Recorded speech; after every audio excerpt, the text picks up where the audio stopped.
My name is Josephine, and I am a fiber artist.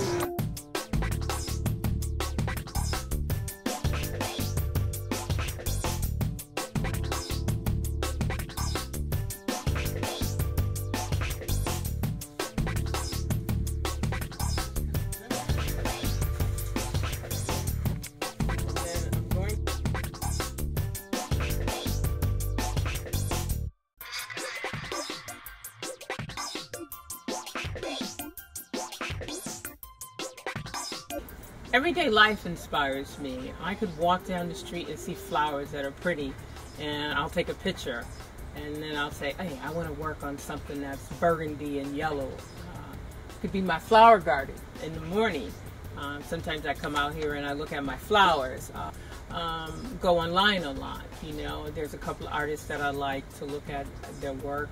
Sometimes I go on and I look at Pinterest and I develop my own little creative boards for, I have color inspirations that I do, I have art inspirations that I do. So it could be a piece of art in a museum or a piece of art that I see online that I might be inspired by. But I'm generally inspired by color, just color in general. We decided one day we wanted to go to sewing classes. So there was a local center, and so I asked my mom and I asked my dad if I could go. So they said sure. So then my dad went out and bought me a sewing machine, and that's when I got started.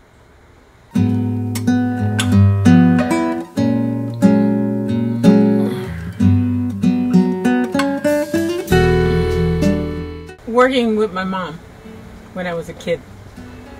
My mom used to do needlework. She also sewed a lot. So my earliest memories are sitting down with her and working on a project she was doing for the bed, which was basically needlework. That's my earliest memory.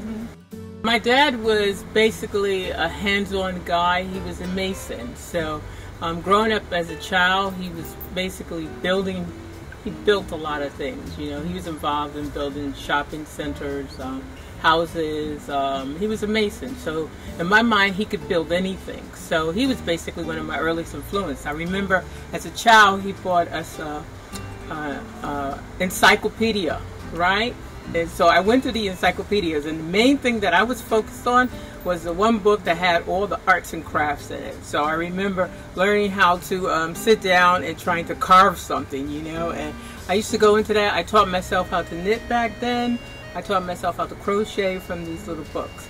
My grandmother I didn't know on my father's side, but basically my dad told me he come from a line of seamstress and tailors, which was his mom and his aunt, who basically sewed from scratch. They didn't use patterns, and basically they just sewed everything for everybody. My father, I guess, along the way picked up some of that, because as a child, I remember once he wanted to make, he used to be a part of this lodge, and he wanted to make a daishiki.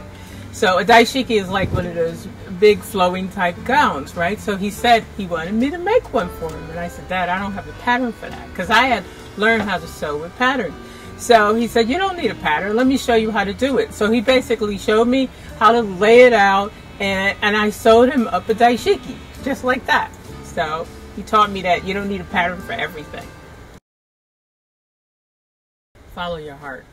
If there's something that you want to do, don't let anybody tell you you can't do it. I've been fortunate to have the support of my husband behind me, my family. I think my family have always been supportive in my art.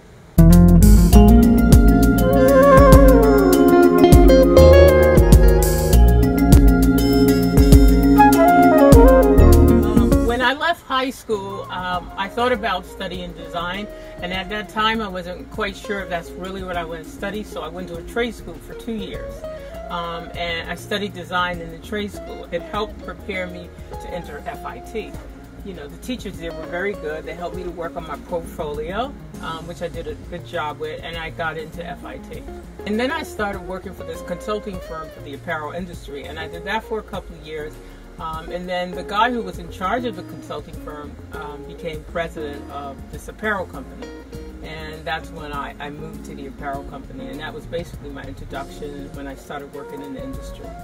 Basically, we were responsible for helping them to develop the product, and then in later years I started traveling. In '87 I started traveling, and I used to travel like 2 or 3 times a year, going overseas, working with the factories, going to the mills, looking for the fabrics they wanted. And I would say it was a good career. There was an opportunity that came up at my job for me either to stay or not to stay. And at that time, my husband and I sat down, and he said to me, you know, you've really been wanting to do something on your own. Why don't you take the opportunity to do that now? And then in a year, if you don't like working for yourself, then go back to work. And I said to myself, I'm never going to do that. And that's when I started thinking about, I had actually started thinking about it before, doing something on my own, but it was very difficult to do something on my own and work a full-time job. One day I took a class to learn how to felt, and then once I started it, I came home and I said, you know what, I want to do more of this. And then I went online and I learned how to do wet felting just by going online onto YouTube.